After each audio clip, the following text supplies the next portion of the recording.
a full-time UI UX designer, and 3 years ago, I was not doing this job. 3 years ago, I was in a completely different industry and a completely different job, and my way into tech, into UX design was a little bit different. So I want to talk about the things that I would do today if I was trying to get into UX design. Some things I would do the same, and other things I would definitely change up just because we're in a very different tech landscape than we were a few years ago. First off, I'm just going to say getting into UX design is so difficult right now. It really sucks. It sucks a lot. So I'm not going to tell you guys that this is going to be a few step process and you're in. Absolutely not. The way that I did this 3 years ago is very different than how I would do it now. Really quick on how I got into it. I have a lot of videos on my channel about this, but I was an interior designer before for years, 7 years. That's what I went to school for. I got my bachelor's degree in. During COVID, I was sick of it, wanted something else. I looked into getting UX design. I didn't really do too much other than like searching a little bit on YouTube about what that might look like. And then I was like, all right, let's just go full in, signed up for a boot camp, went through the boot camp, 8 to 9 months. Then I applied for jobs, which even then was pretty difficult. It took me 6 months to get my current role. And I've been working in that job now for 2+ years. So I've been doing UX design for a little bit. I no longer feel like I'm a junior. I feel like I've got some good experience under my belt. So hopefully what I have learned can help you guys who are trying to get into it. Okay, first thing I would do differently, knowing what I know now, is I would try to figure out and pinpoint why is it so hard. Obviously, there's things that are outside of our control, which is like the up and down of the economy, big tech companies laying people off. Like there's a lot of these factors, I don't even know, economic outlook that we can't really control, but I think it's important to think about what you can control. And so even just doing a little bit of research and just talking to my hiring managers at work that hire designers, I want to know why is it so difficult. So some of the things that I've heard from them is team capacity. So probably prefer a junior over a senior designer.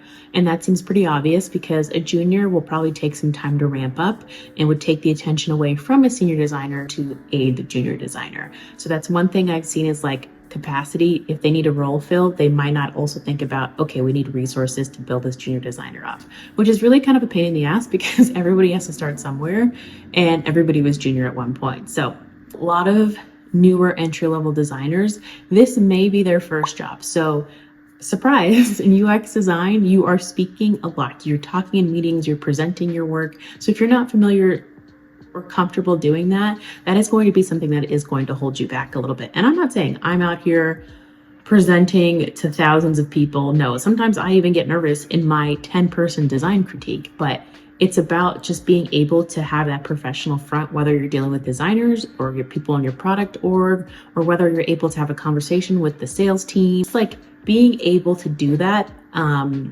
can be a challenge if you don't have that experience already. Next thing is designers that are not familiar with code at all. I'm not somebody, and that is something I would do differently because I came into it having little to no experience with coding. I'm not saying you have to learn how to code to be a designer. You absolutely do not, but it's important to know like what's feasible because nothing is more annoying when you have this beautiful design that literally cannot be created with the tools that developers have. So having some of that knowledge is really going to help you stand out. To round it all out, doing something differently, understand the reasons on why it's difficult. Like I said, not just like the economic external factors. These things that I just listed are things that you can probably do to improve right now to help you get seen in this crazy job market. Next thing I would do is start learning the basics right now. Like I said previously, when I was doing this, I did not do that. I kind of just jumped right in. I was like, I'll learn it as I go, which honestly is not a bad plan, but I think it's important to have some of the details down in terms of like UI and the UX of things. UI in terms of color contrast and what's going to pass accessibility. What are the standards for pixel space in between elements? What are the like margins that are typical for maybe Apple devices versus Android or web versus mobile? Like these are the kinds of things that are more like UI that I would look into. I wouldn't just scroll like the Behances of the world just to like look at designs that are really pretty. We'll really want to understand the why behind it, which is why I think sometimes the UX aspect not even I think, I feel that the UX aspect is more important than the UI. Focusing on the UI might create like a really pretty attractive product, but that doesn't mean it's a good user experience. Also look into the UX laws. Like there's a lot of guiding principles that we use every single day. One principle like the IKEA effect, where people place kind of a disproportionately high amount of value on an item that they've created, like a product that they've created. Like, aren't we all so proud when we put together that IKEA dresser and it does not fall apart immediately? Like, we all been there, okay? It's a moment of achievement. That kind of translates into UX when, let's say, when users are actively customizing something in your interface. There's that sense of, wow, I place a lot of value on that. There's also the goal gradient effect, which basically means people tend to work faster as they get closer to completing a task or reaching a goal. That's why you see a lot of places use progress bars, progress indicators.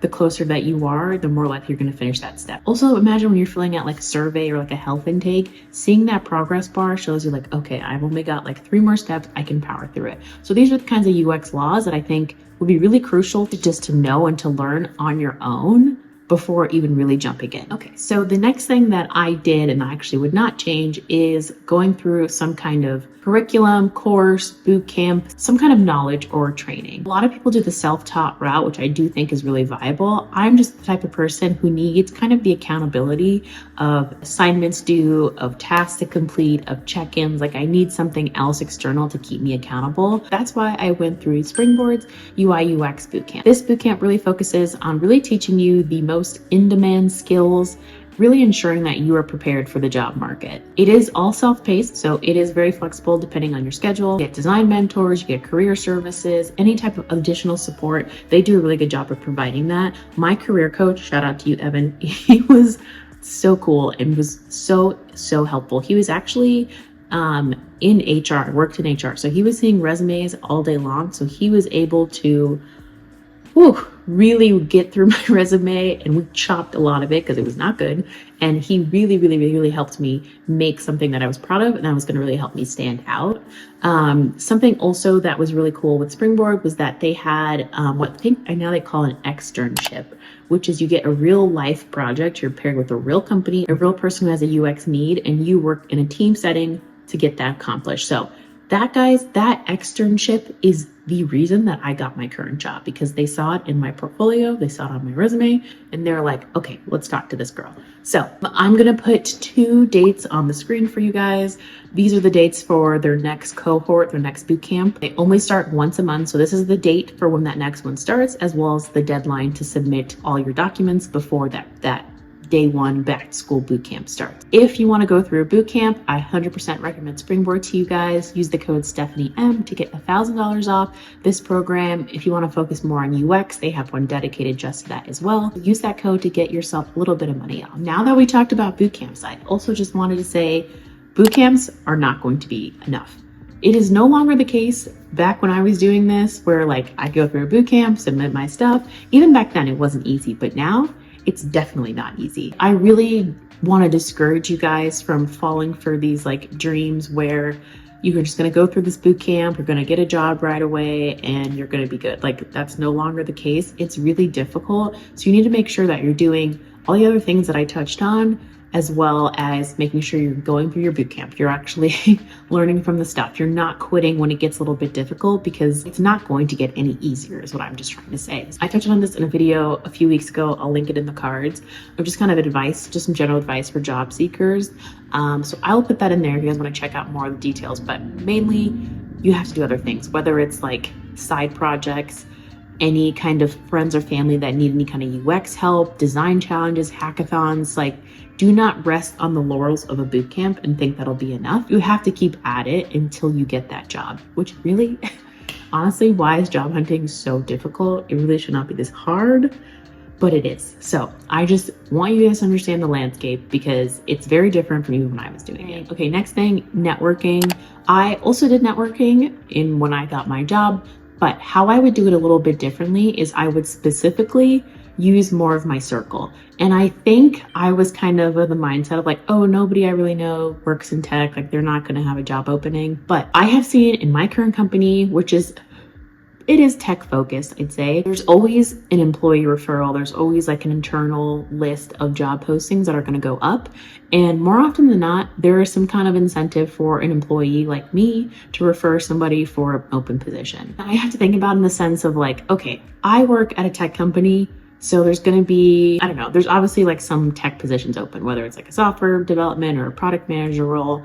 But I think about our office manager. She also works there and she gets the same email list. She's an office manager, but she sees like, oh, there's a UX design opening. Let me think of any UX designers I know.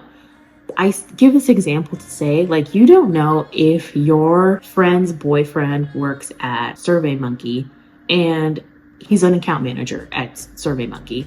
But what if there is a position that comes up as a UX designer and he sees that first? You know what I mean? So it's just like tapping your immediate network might be beneficial to you than just relying on external. Because I mean, I get so many LinkedIn requests right now and I can't go through them all. I can't see them all. And we're not hiring. So I'm not that useful for people that are trying to get in. But if you know anybody who knows somebody, and that's always how it goes, really tap into that personal network, because you never know. Because at this point, I would exhaust every option. Have no shame about this, guys. Like, if you're trying to get into this, don't let any of that stop you. Like, really reach out to the people in your network on top of all the networking things like joining LinkedIn groups, any meetups, all those things you guys probably already know. But think about the people immediately around you as well.